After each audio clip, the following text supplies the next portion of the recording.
Amina Baba. Amen. Miaka 13 ya moto wa uamsho. Tunamtaka Bwana na nguvu zake. Tunamtaka Bwana na nguvu zake. Miaka 13 ya moto wa uamsho. Pamoja na Bwana Wa umoja na kwa pamoja tutatenda makuu. Tunasema tunatenda, maana tulishaanza. Jina la Bwana libarikiwe. Amen. Naomba tukae. Naomba tukae.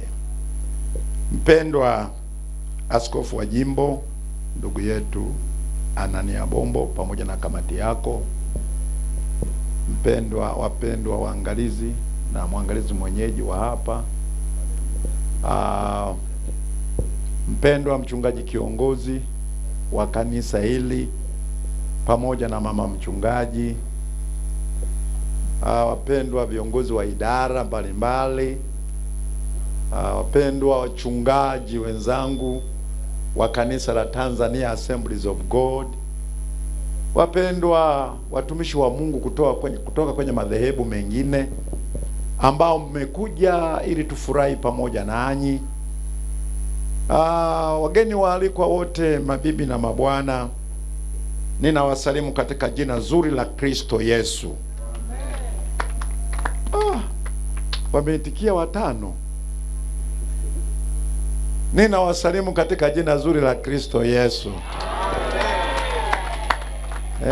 Asante sana.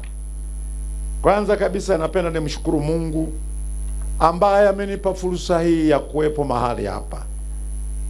Kwa kweli amenitetea. Jambo la pili, napenda nimshukuru askofu wa jimbo kwa unyenyekevu wake.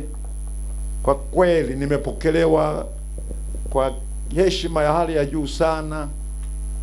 Askofu wa jimbo amenifuata airport kule Arusha, akanibeba na kunileta mahali hapa, na nilipofika mahali hapa nikakuta mwenyeji ameniandalia mahali pazuri.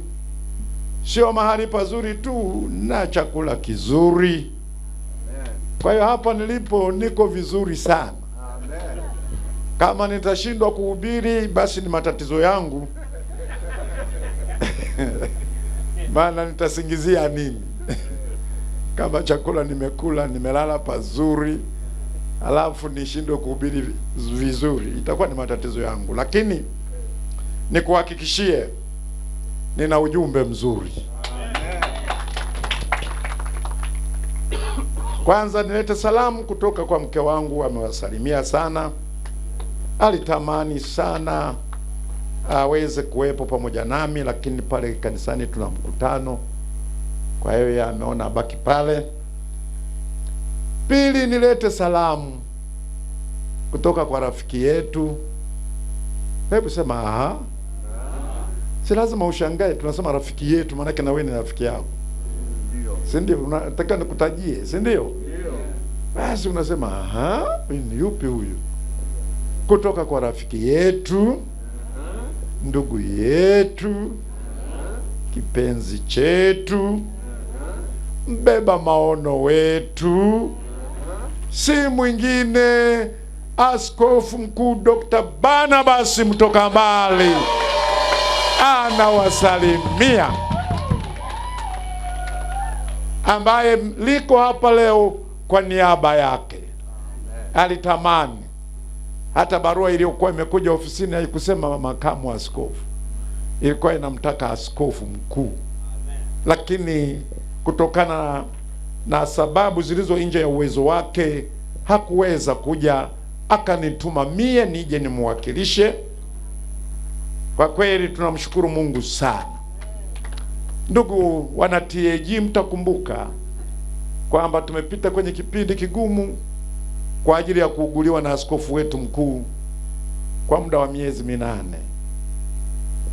lakini tulishirikisha maaskofu na kamati zao, tulishirikisha wachungaji, tulishirikisha washirika wote, mulifanya maombi, tuliomba. Tunamshukuru Mungu ya kwamba tuna Mungu anayesikia maombi, anayejibu maombi. na Mungu alijibu kwamba askofu wetu amepona na amerudi, yupo hapa nchini. Jamani, hebu tumpe Mungu utukufu kwa ajili ya hilo alilotutendea. Sante sana, sante sana. Hata tulipoomba kwamba mtusaidie hela ya matibabu, wengi wenu mlitoa sadaka. Kwa kweli Mungu awakumbuke, Mungu awabarikie, Mungu awatendee hayo zaidi na familia zenu na uzao wenu. Sasa nataka nihubiri. Haleluya, haleluya.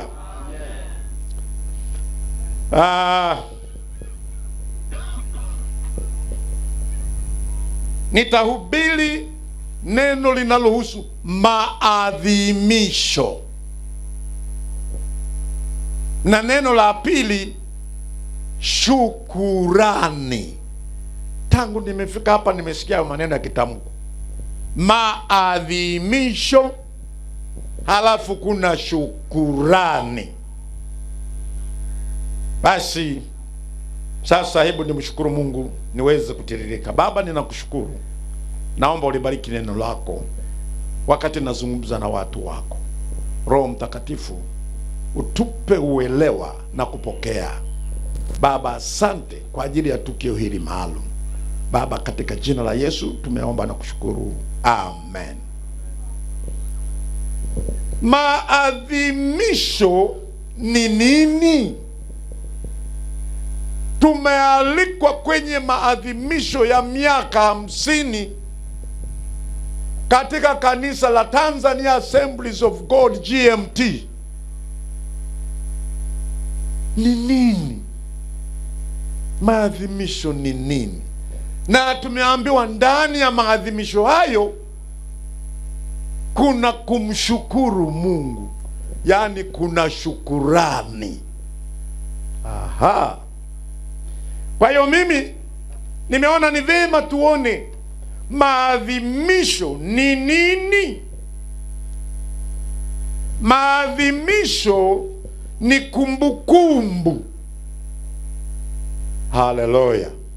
Ni kumbukumbu ya mambo kule mlikotoka hadi pale mlipofikia.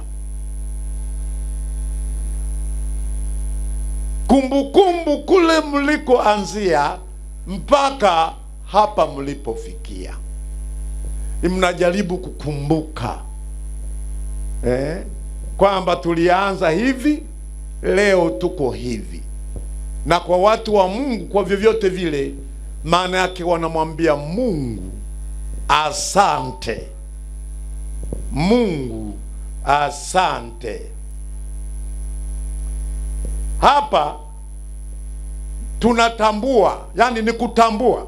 Maadhimisho ni kutambua pia kwetu sisi tuliookoka. Maadhimisho ni kutambua uwezesho wa Mungu katika kipindi hiki tulichoishi, wala si kwamba tumeishi kwa sababu ya nguvu za Golugwa hata kidogo.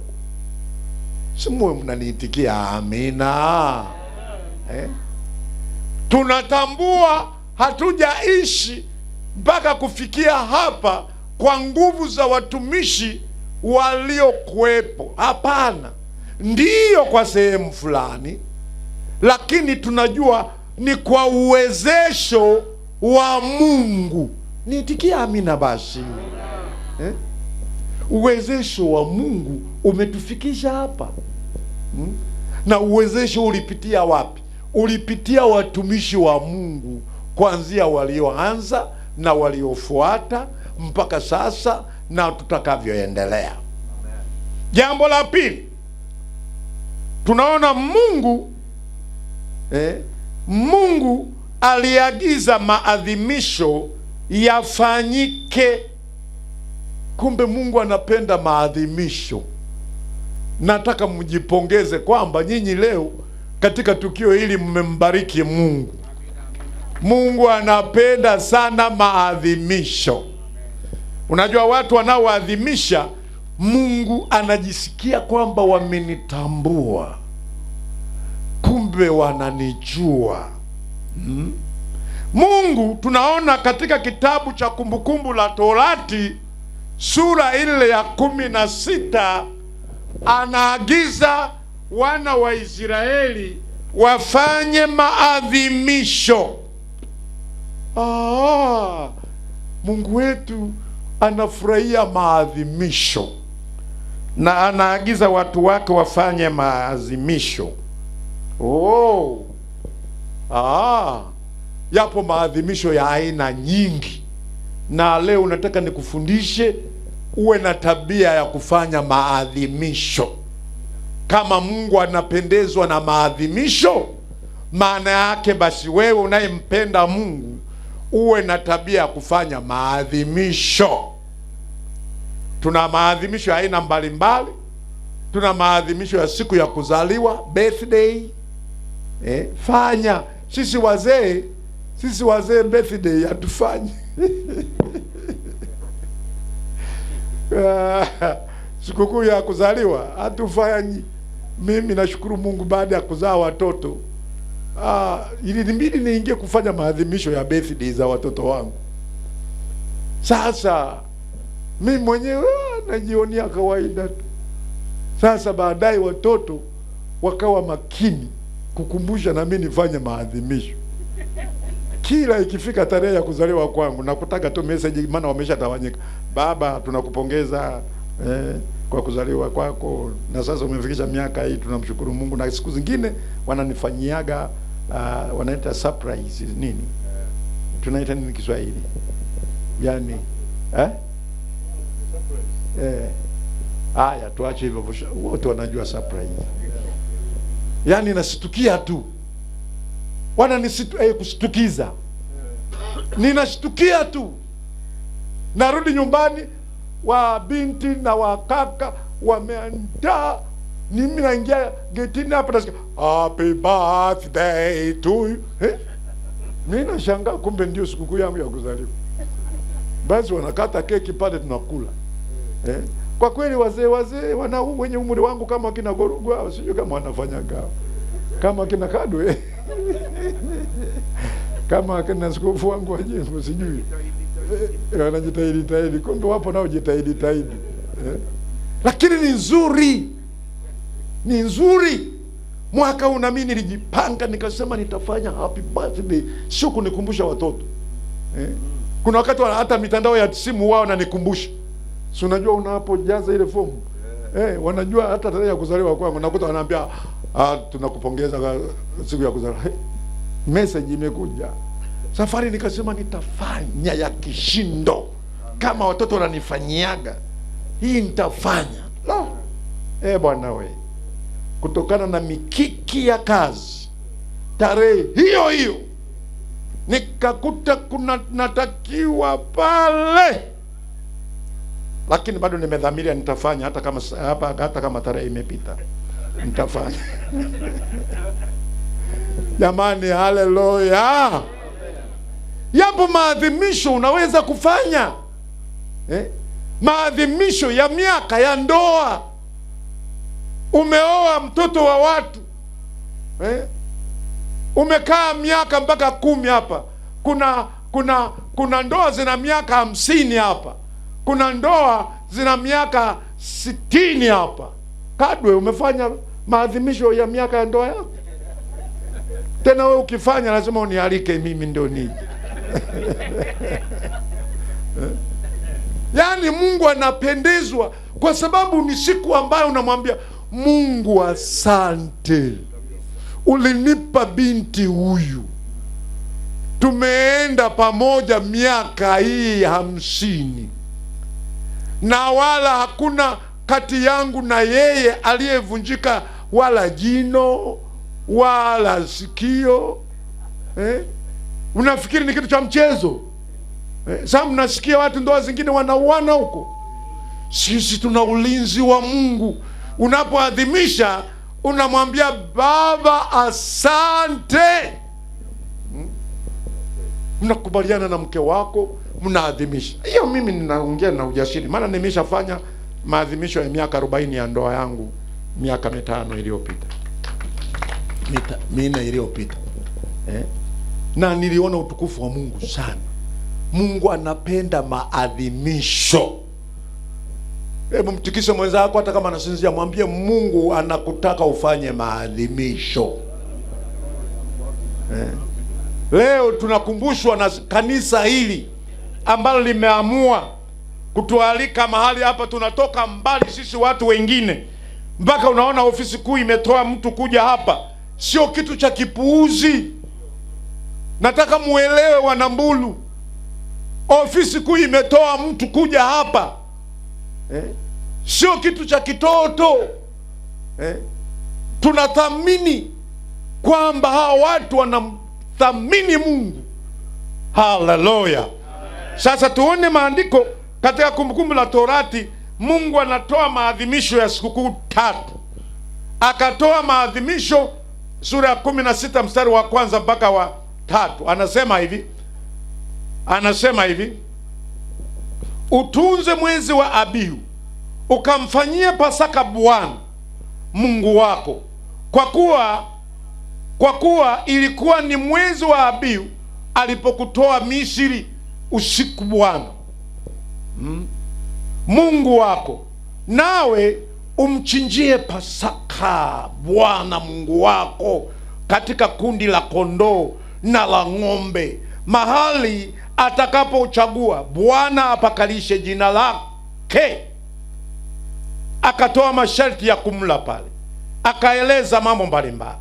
Ukienda mstari wa 9 anasema hivi, jihesabie majuma 7 tangu wakati uanzao kutia mundu katika mmea. Utaanza kuhesabu majuma 7. Anawaambia sikukuu ya majuma. Sasa hapa alikuwa anawaambia wafanye maadhimisho ya Pasaka, halafu anawaambia wafanye maadhimisho ya sikukuu ya majuma, na halafu anataka wafanye maadhimisho ya sikukuu ya vibanda wa Nambulu. Ningetamani nifafanue sikukuu moja na nyingine na nyingine. Nikifanya hivyo tutatoka hapa saa 12:30, na mimi sitaki toki saa 12:30. Pakulala nimepewa siku moja tu. Sasa jina la Bwana libarikiwe. Ngoja nifafanue hii sikukuu ya Pasaka ambayo Mungu aliwaambia waadhimishe. Twende katika kitabu cha Kutoka sura ile Kutoka sura ile ya 12, sura ile ya 12. Kutoka sura ile ya 12. Nikuonyeshe kitu.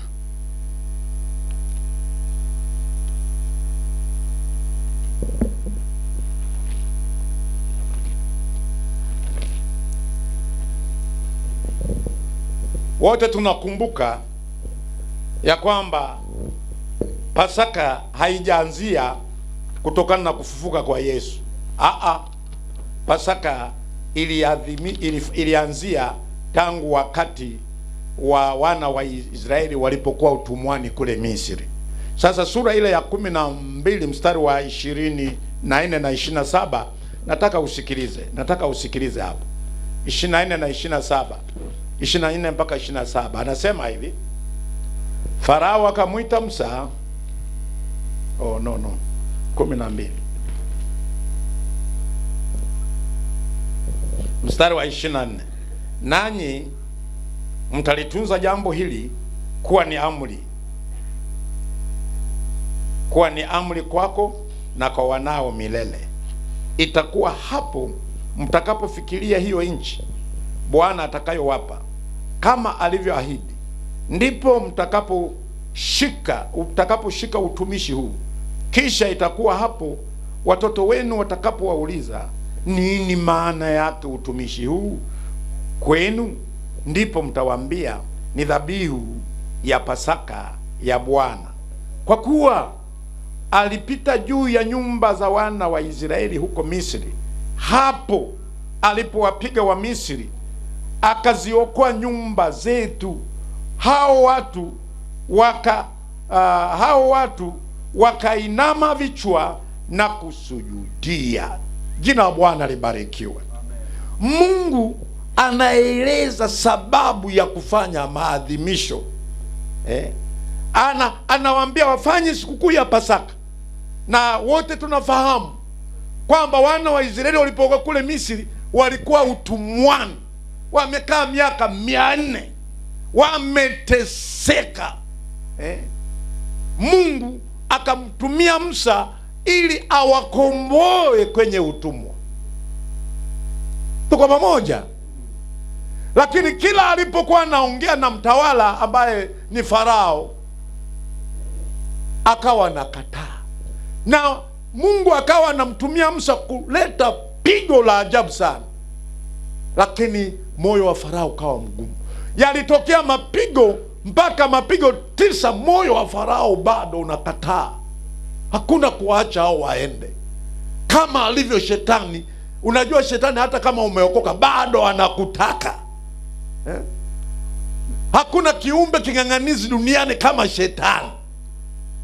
Viumbe vingine vyote vinakata tamaa, lakini shetani yeye hakataji tamaa. Ndugu zangu niwaambie, shetani hakataji tamaa.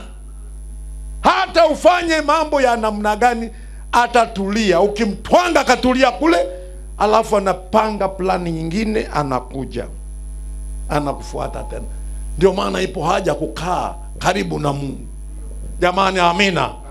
Kwa maombi, yani nyakati zote akija akuone umezingirwa na moto wa Mungu, nyakati zote aone umezingirwa na uwepo wa Mungu, aone uko karibu na Mungu, kwa sababu shetani anatuogopa kwa sababu tuko na Yesu. Nitikia amina. Ukitoka nje aisee hatari. Sasa pigo la mwisho Mungu akalipanga, akasema sasa hili pigo ndio la mwisho, na jamaa huyu ataachilia wana wa Israeli waende. Akapanga kwamba atatuma malaika ambaye atapita kwenye nyumba za Wamisri. Sasa akawaambia Israeli, ninyi mchinjeni mwana kondoo na damu yake mpake kwenye milimimo ya milango, ili malaika akija akiona kwenye nyumba kuna damu, anajua huyu sio wa kuangamizwa. Itikia amina. Nilikuwa natafakari nikasema, hivi Mungu yeye alikuwa hawezi kujua mpaka angalia damu? Alikuwa anataka kuona utii wa watu wake. Jamani, amina. Anataka kuona utii wa watu wake.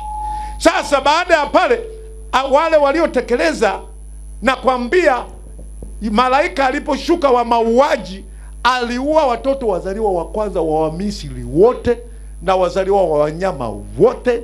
Nyumbani kwa Farao kukawa na kilio, nyumbani kwa watu wote kilio, na wana wa Misri wakamwendea Farao akasema, sasa tunaomba uachilie hao watu.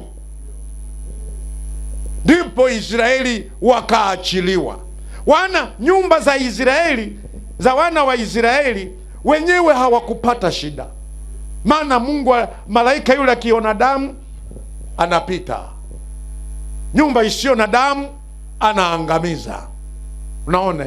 Kwa hiyo ukombozi wa taifa lile ukatokea kupitia damu za wanyama, na kisha wakaondoka.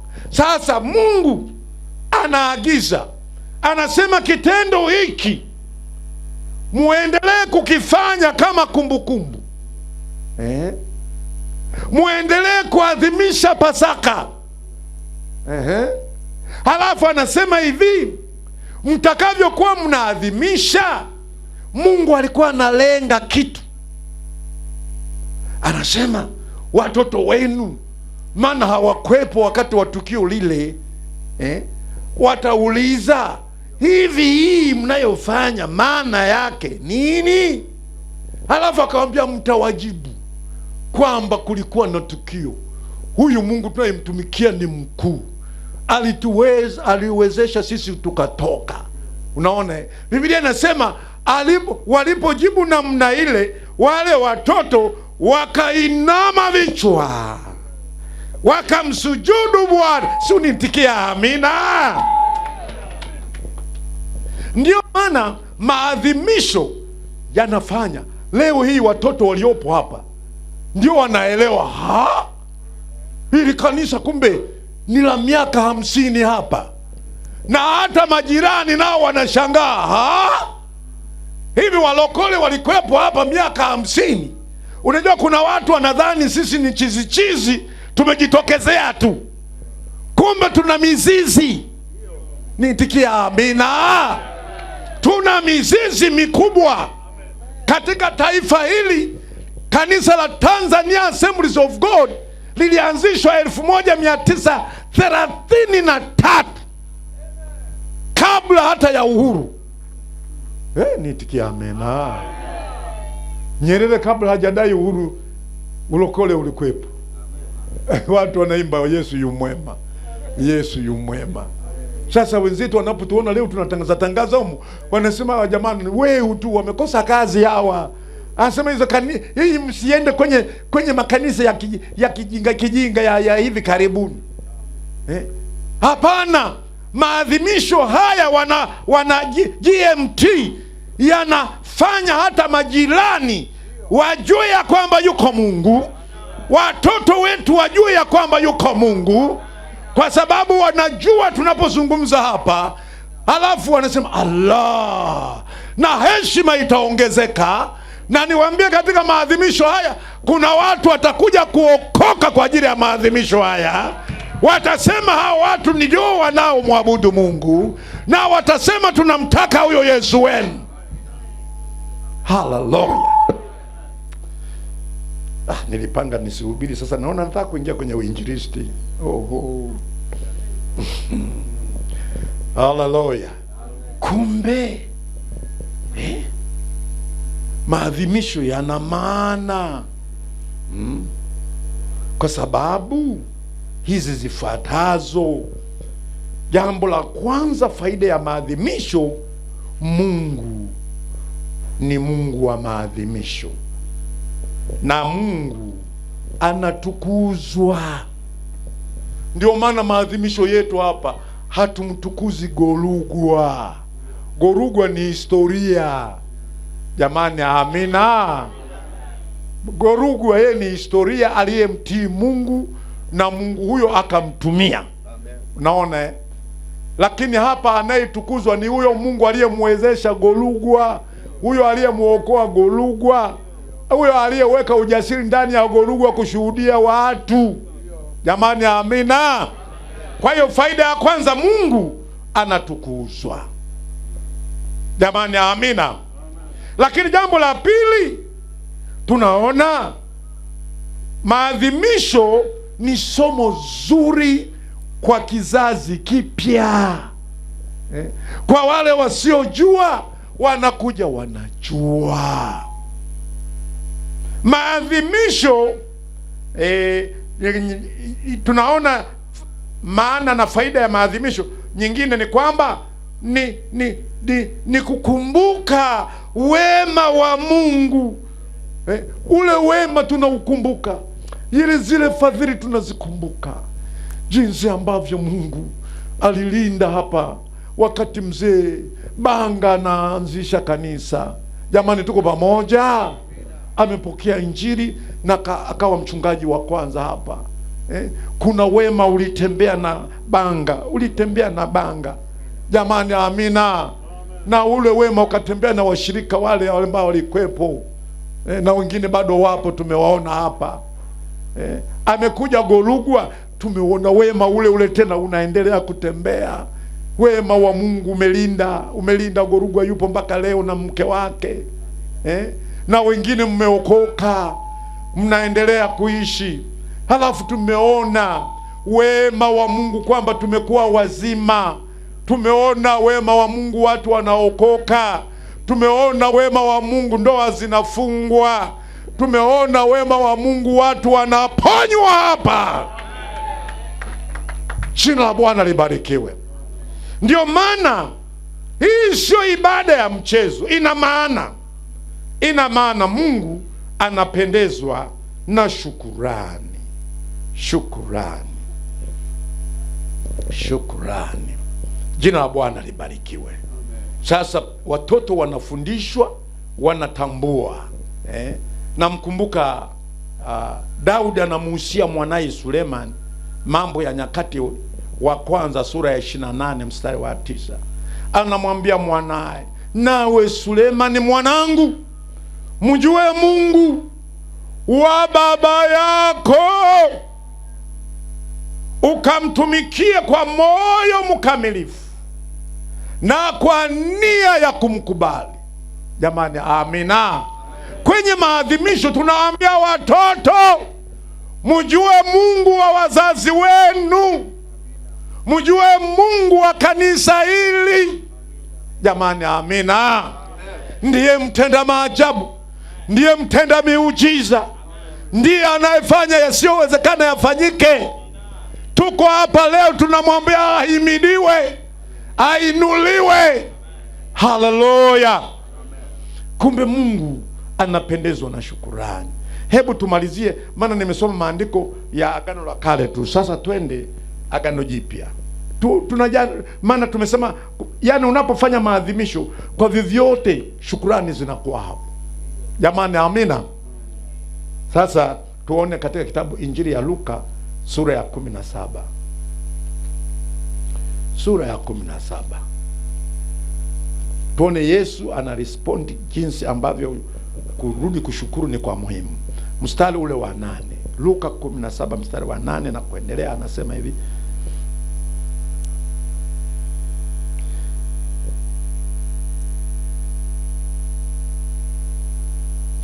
Ngoja. Samahani, sura ya 17 mstari wa 12. Mstari wa 12.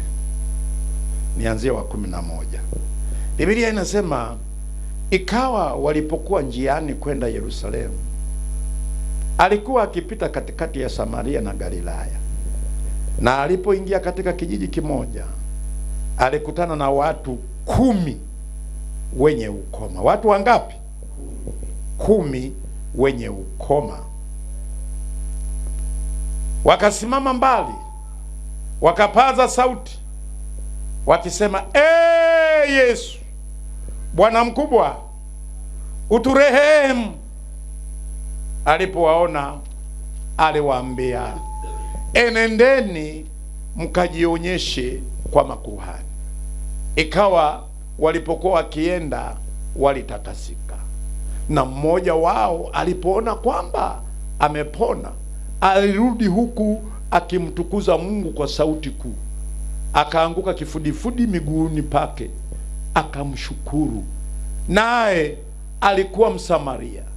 Yesu akajibu akanena, hawakutakaswa wote 10? Wale 9 wa wapi? Je, hawakuonekana waliorudi kumpa Mungu utukufu ila mgeni huyu?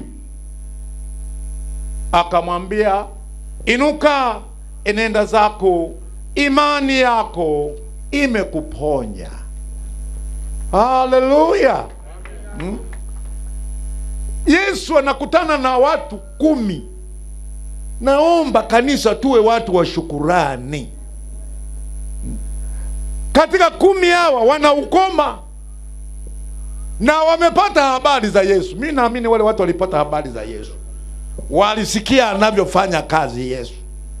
Inawezekana walikutana na Golugwa huko, akawaambia Yesu anaponya. Golugwa sio huyu, lakini nimependa kutumia Golugwa kama kiwakilishi. Wakamwambia, Bwana mkubwa, uturehemu. Yesu akatambua. Na unajua alikaa mbali kwa sababu wakoma walikuwa hawaruhusiwi kuchangamana na makusanyiko mengine. Yesu aliposikia anaombwa ili awarehemu, wala hakwenda kuwaombea. Akawaambia, nendeni mkajitambulishe, mkajionyeshe kwa makuhani. Maana sheria ilikuwa nasema mkoma akitakasika lazima aende kwa kuhani, na kuhani anampa maelekezo ya kukamilisha huo uponyaji. Jamani, tuko pamoja eh? Kwa hiyo Yesu kwa maana nyingine yeye alishaona uponyaji tayari. Nendeni mkajionyeshe kwa makuhani. Mimi nawasifu hao wakoma, nawasifu sana ningekuwa miongoni mwao mimi nafikiri mimi ningegeuka pale pale. Sasa tukajionyesha mahali ambako hao makuhani hawataki kuwaona wakoma, hawataki, na ni marufuku kutokea mbele ya kuhani ukiwa na ukoma. Utokee ukiwa umepona, si ndio? Lakini hao wakoma waliamini sauti ya Yesu. Hao wakoma hawakuwa na mchungaji anayewahubiria. Sisi tuna neema, kila siku tunafundishwa, lakini hao waliamini 100%. Twende, maana sauti imetoka kwa Yesu. Si twende tukajionyeshe. Kama tutajionyesha tukiwa na ukoma hivi hivyo sijui, tutajionyesha tukiwa tumepona sisi hatujui. Wakaanza safari. Jamani, mimi hawa watu nawapongeza. Nilipokuwa nasoma nikatafakari, nikasema hisi kuna watu wana imani bwana, ambao wanaamini kimoja. Wakaondoka, walipokuwa wanaenda njiani wakashangaa, bwana vipi mwenzangu, bwana vidole vilivyokuwa vimekatika vimerudi, namna gani bwana? Wakaanza kushangilia njiani, haleluya, haleluya, haleluya. Sasa mmoja kati yao ambaye ni Msamaria akaamua kuondoka kwenye kundi. Ile furaha tu, haleluya, akakumbuka yuko aliyefanya muujiza, akaamua kurudi kwa Yesu. Aliporudi kwa Yesu akaanguka miguuni mwa Yesu kwa furaha, huku akishukuru hana ukoma tena. Yesu akawaambia wanafunzi wake, jamani, kwani walikuwa wangapi wale? Si wametakasika wote? Lakini huyu mgeni Msamaria amerudi kushukuru. Najaribu kuonyesha umuhimu wa kushukuru. Shukurani zinamgusa Mungu. Wakristo tukifanya shukurani, Mungu anapendezwa. Umepata kazi, mshukuru Mungu. Nenda na bahasha madhabahuni kwamba Bwana asante, nimepata kazi, nami nakutolea hii pesa ikafanya kazi ya Mungu. Simu nitikia amina nyie watu. Haleluya. Kwa hiyo Mungu ni Mungu wa shukurani. Katika maadhimisho, tukio kubwa linalofanyika ni shukurani.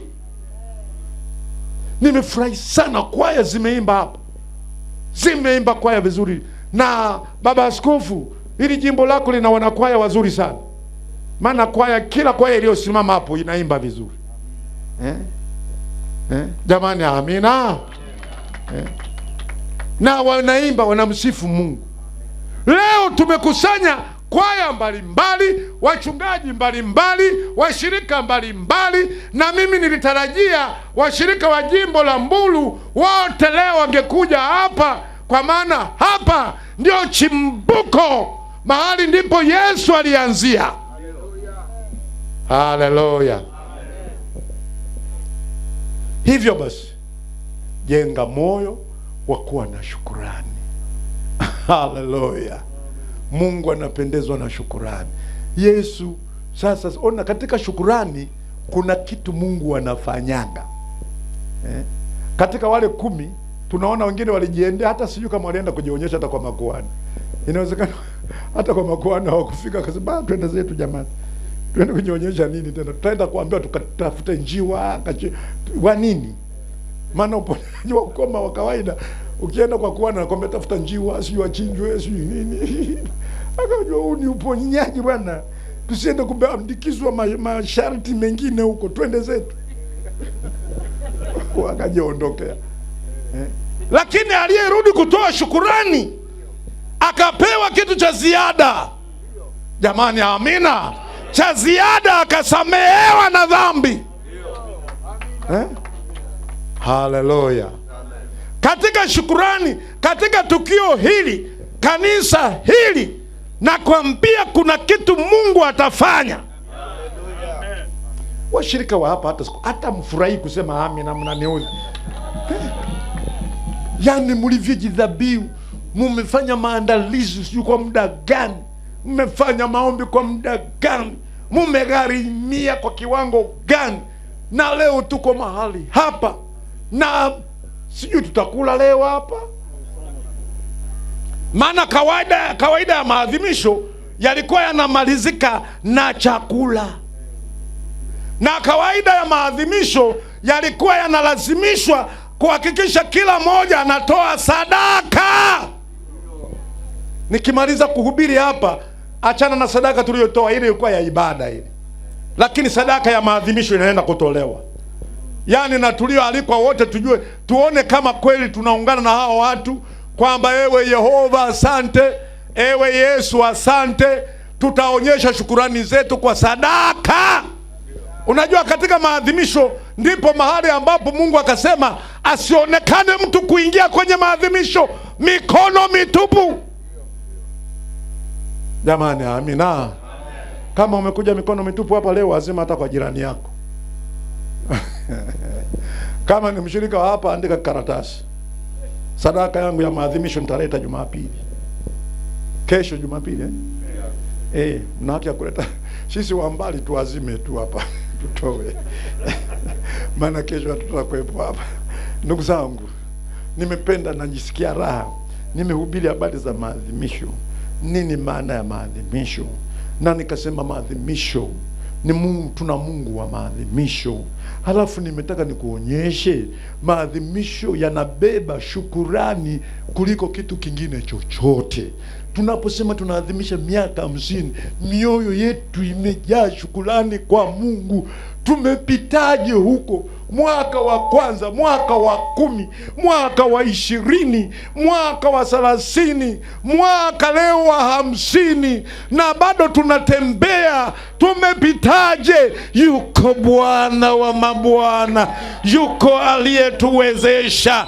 Tumetambua sio kwa akili zetu, wala si kwa usomi, wala si kwa kiroho kingi, wala si kwa rangi yetu, wala si kwa umbulu wetu, bali tunasema ni kwa sababu ya yule aliyeangikwa msalabani. Yule ametuwezesha. Tumefika mpaka miaka 50. Tumemwambia Bwana asante, umetulinda. Na ndio sasa anaanza na sisi safari tena ya miaka mingine 50. Amen. Naomba tusimame.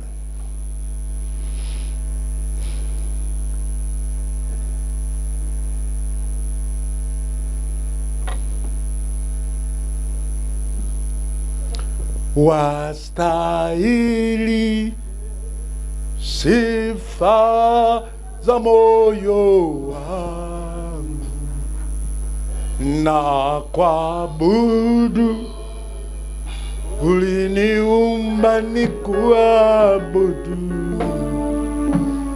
na kuabudu Mungu wangu, na kuabudu Yesu. Imba wastahili, wastahili. Praise him tafadhali.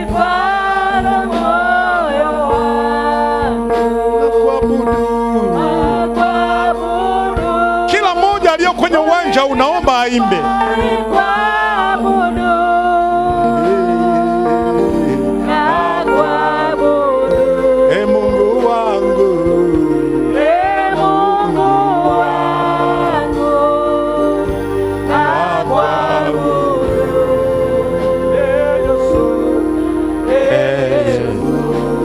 Wastahili, wastahili sifa za moyo wangu, na kuabudu uliniumba nikuabudu,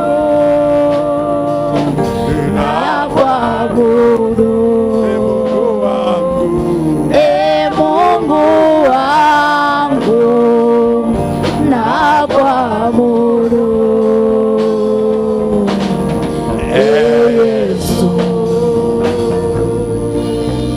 mahali ulipo, nauona uwepo wake uko mahali hapa, kwa sababu tumesema yoyote anayofanyika leo ni kwa ajili ya yeye.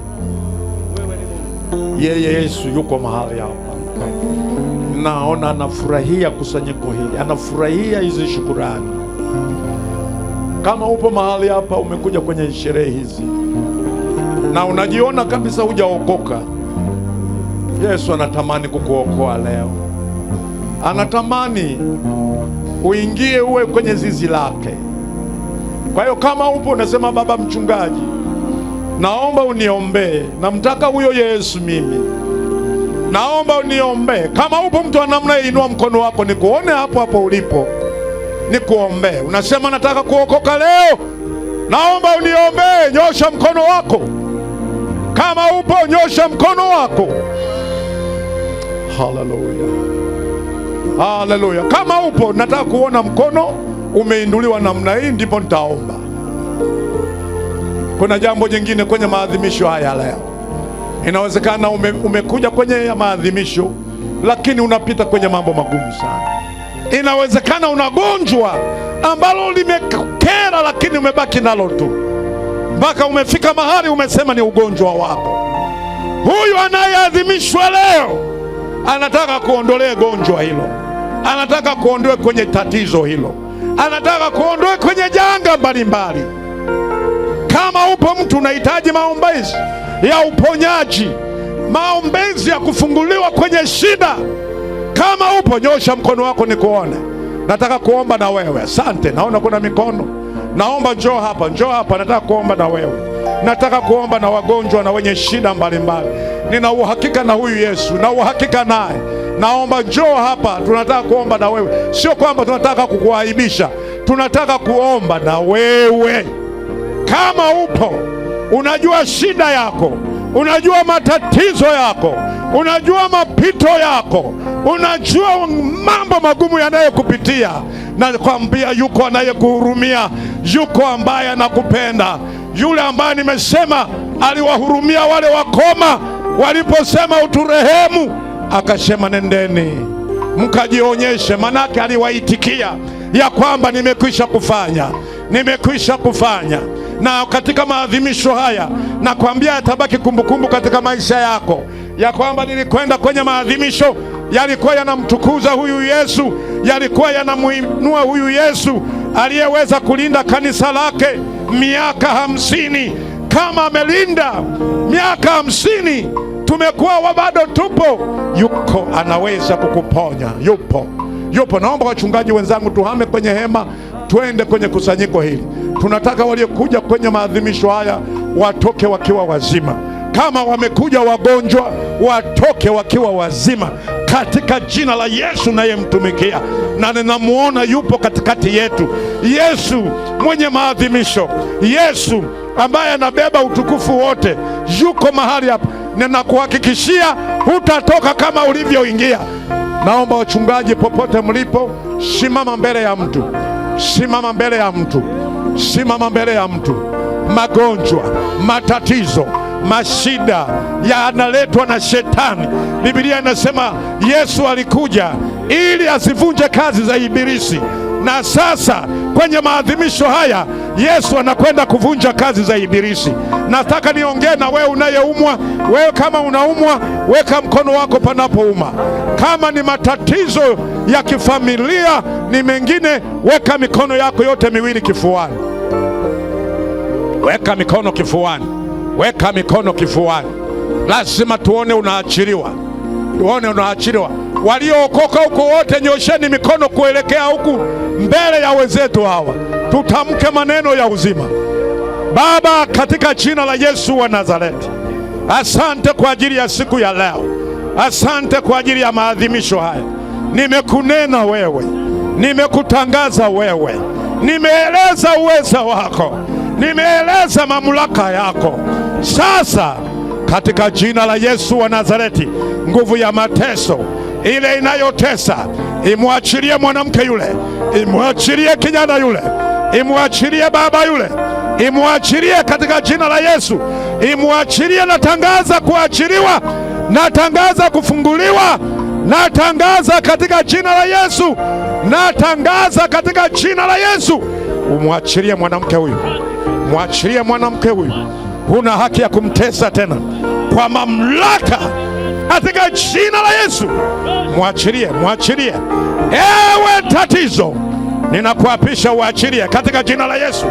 Uachilie katika jina la Yesu. Mwachilie mwanaume huyu. Wewe utesaye katika mwili wake, ninakutangazia leo, uachilie, uachilie. Natangaza kufunguliwa katika jina la Yesu. Namleta binti huyu mikononi mwako. Ninavunja kazi zote za ibilisi. Naagiza sasa, acha, achilia, achilia, achilia mateso na magonjwa, wala sio kazi ya Mungu, ni kazi za ibilisi. Tunahamisha katika jina la Yesu, tunahamisha urapashakalaba katika jina la Yesu. Achiliwa, achiliwa, achiliwa, achiliwa, achiliwa, achiliwa, achiliwa. Tunatangaza uzima, tunatangaza kufunguliwa, tunatangaza uponyaji, tunatangaza katika jina la Yesu. Biashara za watu hawa zikafunguliwe, zikaachiliwe. Ewe uliyeshika, ewe nuksi, huna mamlaka katika jina la Yesu. Natangaza, achilia, achilia, achilia, achilia, achilia, achilia kwa jina la Yesu. Pokea, pokea uzima, pokea sasa, pokea katika jina la Yesu. Pokea uwe mzima, pokea.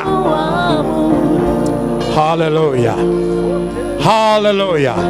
Hebu tumshangilie Bwana kwa makofi mengi. Na wewe ambaye ulikuja kuombewa, mshangilie Bwana. Fanya kile ambacho ulikuwa huwezi kufanya.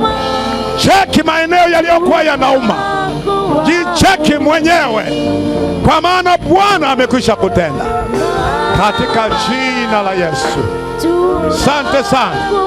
Naomba ukienda kanisani kule unakoabudu, kwa sababu tumekusanyika makanisa mbalimbali, usiache kushuhudia kile alichokutendea kwenye maadhimisho haya. Bwana wabariki, Bwana watokee, Bwana ainue uchumi wenu, Bwana bariki familia zenu, Bwana bariki maji unayokunywa. Haleluya, amen.